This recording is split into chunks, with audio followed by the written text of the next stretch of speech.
welcome to the Game Dev Podcast.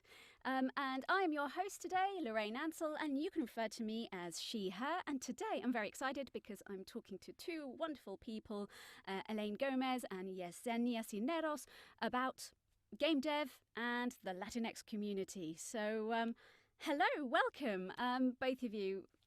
Who'd like to introduce themselves first? Hi, thanks, Lorraine, for having us here. It's an honor to just always support our fellow community members in whatever they do. So appreciate you having us here. My name's Elaine Gomez. My pronouns are she, her, and I'm a game designer at a fairly new studio called Brassline Entertainment, based out of New York City. And then I am one of the co-founders of Latinx in Gaming, which is a nonprofit org. We started as an IGDA chapter for Latin American game devs, but we decided to become a nonprofit. That way we can help build community a lot better with a lot more resources, and just become a hub for folks who are of our heritage, both in the United States and abroad. Excellent. My name's Yesenia Cisneros, and I am a producer over at Brassline Entertainment. My pronouns are she and her. So Elaine and I both work together, and I met Elaine through Latinx in Gaming. I'm one of the moderators there, and also doing some extra things. TBD on like what my title's gonna be eventually.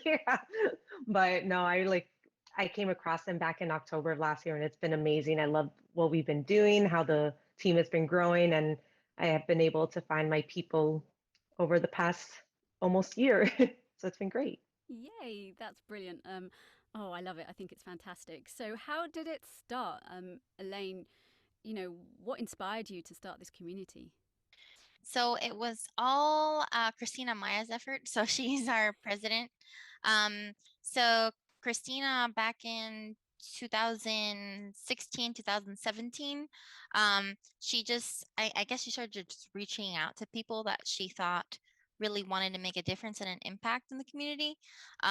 So she messaged a few of our other co-founders, and then I ended up being one of those people that she reached out to. And we met at the Game Developers Conference, talked a little bit about what we could do and possibly how I could help, and how other folks could help. And then we had the very first like Latinx roundtable at the Game Developers Conference. And it kind of grew from there because we were able to network and meet with other Latin American game industry professionals, and figure out what they wanted. So have always been really conscious about being community led and community focused. So we always are asking folks like, what is it that you need? How can we help? And that's how we tailor all of our initiatives, and everything that we do is literally based on people's needs. So apparently we weren't the only ones who wanted to have like a group or a place to belong, and we saw a need for it. So, since no other groups had been formed before, or if they had been formed, they were kind of like defunct, they weren't like active, we just decided to just step up to the plate and do the work that we needed to do to get it there. And that's kind of how it started. Wow, that's quite a journey because that was back in what, 2017?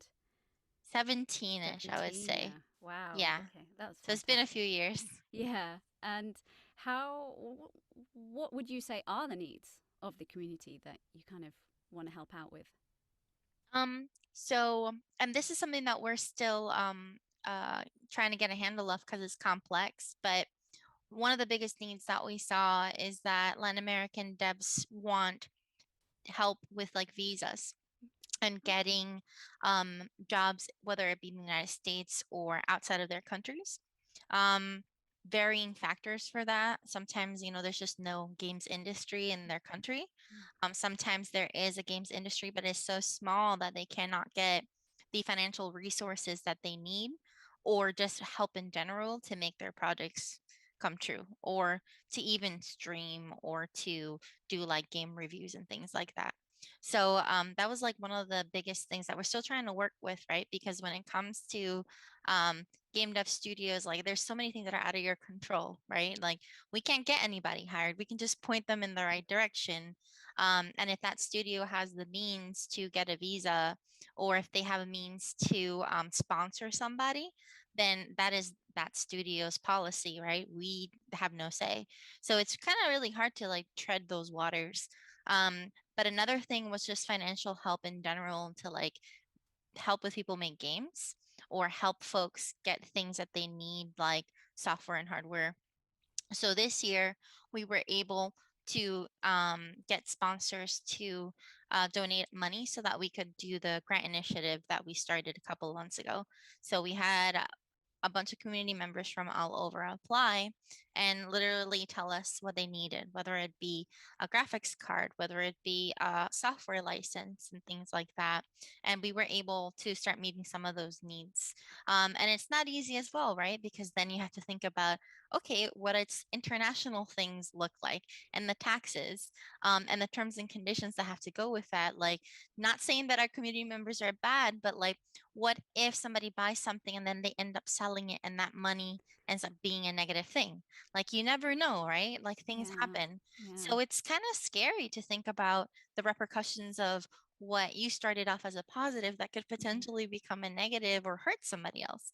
So there's a lot of things in place, and we're really lucky that our board of directors we have a lawyer who like knows exactly what we need to have in an agreement so that we not only protect ourselves and our org, but also protect those folks who are receiving money or receiving aid in any way.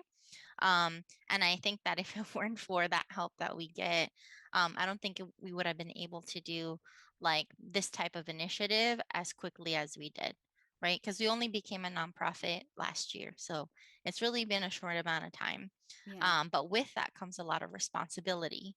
That is not just, when you're an IGDA group, you're kind of left to your own devices, and you can make meetings, you can make events whenever you want. And then if anything that you do requires like money in any way, it's like usually out of pocket or it's given to you, right? But when now you have like corporate sponsors as a nonprofit, like you're liable to them for like large amounts of money, because it's not just $5 or Mm. $10. We're talking about hundreds or thousands of dollars. And we want to make sure that we administer that responsibly and that we're doing the best that we can to make sure that money is impacting people's lives, Mm. and it's not just an extra thing just because somebody wants something new. We really want to meet people's needs and level them up so that they can get to wherever they want to go. Yeah. And how has it been um, during these past 2 years now? Almost, isn't it? Really. Um, have you like you would have met before at conferences and events, and what have you done lately now? I don't know if at the time of the recording you can actually meet up, or is that still something that isn't happening? Oh no, I think because of COVID, like we're like, let's protect ourselves as best as we can. Um, but we were lucky though, because all the events that we had planned were digital anyway. So even though COVID slimed us and the pandemic slimed us, we were still able to succeed because our plans were still to be online. Because our community members are everywhere. They're all over the states and all over the Latin America. So it's like they cannot meet up anyway in one designated spot, and spend how Yeah. who knows how much on flights and hotels. Like it happens at GDC, and that's why there's severe lack of Latin Americans who they do go. I'm not going to say that Latinx folks do not go to game dev conferences, because they do, but the numbers are so small because the financial barrier is pretty high. But Absolutely. Jasenia can talk about some of those events because she attended them. Yeah, I loved all those events. So as I mentioned, I found the Latinx and gaming community back in September, October. Yeah, probably like September, August actually of last year. And it was essentially me putting out to the universe on Twitter of like, hey, I want to start going to more conferences. I want to, that helps my community. I want to give back. I want to do panels and discussions. And like, how do I get more involved with these kind of marginalized communities? And then I think Juan was the one who at me on Twitter. He's like, hey, actually, we have Unidos coming up in October. And it was so quick because it was like literally I think it was like the end of August, and by the beginning of September I had to submit my talk of what it was in order to, so it was a lot, it was a short amount of time, but oh my gosh, it was so fulfilling. And I love that we did the Unidos because I got to, first off, it was totally virtual event, which I feel like moving to this more remote environment allows for more people to come and gather and give them the resources that they didn't have before. Because going to physical events such as GDC, it requires, as Elaine mentioned, it requires a lot of money. You have to first of all, the passes are so expensive. Second, you have to find lodging and food. And it's like, oh, and once you make it virtual, now you can bring in even a more diverse group of people and give them the access and resources they didn't have before. And so that's what I really liked with the Unidos, because I was able to kind of see everyone's perspective on whether it was webinars or cooking, because I think Elaine showed us how to cook some, I think tamales. I don't remember what it was, but Oh it was, my God, I made amazing. empanadas. oh, Empanadas. empanadas. I was like, I Oh, couldn't I remember what it remember. was. Ay, qué rico. Oh my God, that's Yeah. So amazing. it was really cool. And I got to do like my first web panel webinar of like how to do game production, which was so exciting because I feel like being a part of that, I've already been established in my career for a number of years because I've been doing this for like 11 now. But I feel like given that opportunity has helped accelerated me a lot faster in my career, where I open to more opportunities that I don't think I would have had unless I found this wonderful, amazing group. So we've done Unidos, and then we've also did recently like the Conexión. That was amazing to do as well too. Like it was just a few months ago, and it was all virtual. We worked with sponsorships and we did a whole virtual career fair.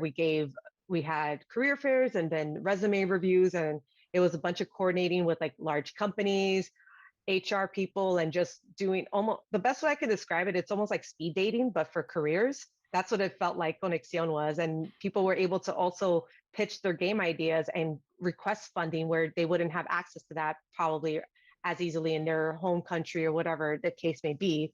And so that was really successful. And we got to see a lot of amazing games. That's another thing that Unidos and Conexión has been nice for me. It's that I got to know, look at more games that I never would see before. And that is special to not only my culture, but like seeing everyone else's culture and how we all tie and integrate it together. So these events have been awesome. I like them. And I like that we continue to grow and get more creative with our ideas. I'm really excited about the games that you saw then. What kind of trends were coming out? What popped up for you?